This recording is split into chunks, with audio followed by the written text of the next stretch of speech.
Hello, everyone. It is a pleasure to be with you today.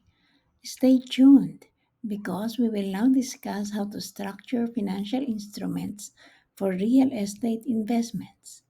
We will initially start with the concept of leverage. Welcome to your go to channel for expert real estate insights. If you find value here, be sure to hit subscribe and like this video to stay updated on the latest in real estate finance. Let's elevate your investment strategy together. I am Angelina Espiritu, a seasoned professional dedicated to serving the diverse needs of real estate buyers and sellers. With a banking background at the Land Bank of the Philippines, I've honed my expertise in property finance and investment. Today, as a PRC licensed real estate broker, appraiser, and consultant, I bring a wealth of knowledge and experience to help you navigate the complexities of the real estate market. Whether you're looking to buy, sell, or simply understand the industry better, you're in the right place. Let us make informed real estate decisions together. In previous discussions, we explored crucial factors that influence financing decisions for investment properties. These include the time horizon, transaction volume, and property type, as well as amortization period, cost of borrowed funds, and amount of loan. Each element plays a significant role in shaping an investor's decision making process and determining the profitability of an investment. Some examples: a long term investment may benefit from lower interest rates. High transaction volume might require more flexible financing options. Now you will learn the power of leverage in real estate.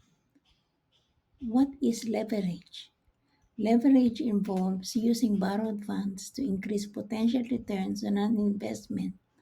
By applying the principle of leverage, investors can purchase properties they couldn't afford otherwise. The key is ensuring that the cost of borrowed funds is less than the return on investment.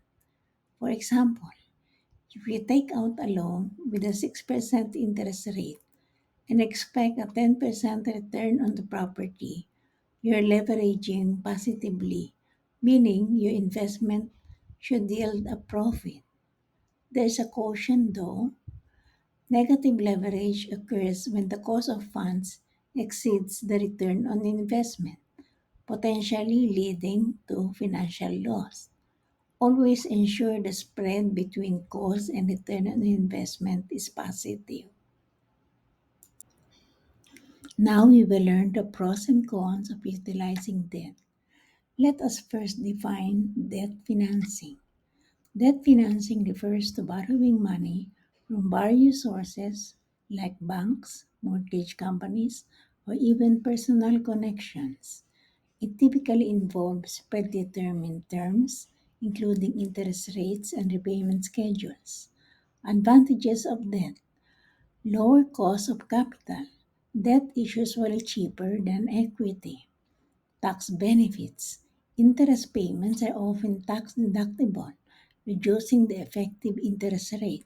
For example, $100,000 loan at a 6.5% interest rate can have an effective interest rate of 4.225% after tax deduction. Disadvantages of debt: the obligatory payments. Debt must be serviced regularly, impacting cash flow. Negative cash flow risk. Excessive borrowing may lead to negative cash flow, particularly if the property doesn't generate sufficient income. We will now explore other financing options. Equity and partnership. Beyond debt, investors can use equity or form partnerships to fund real estate purchases.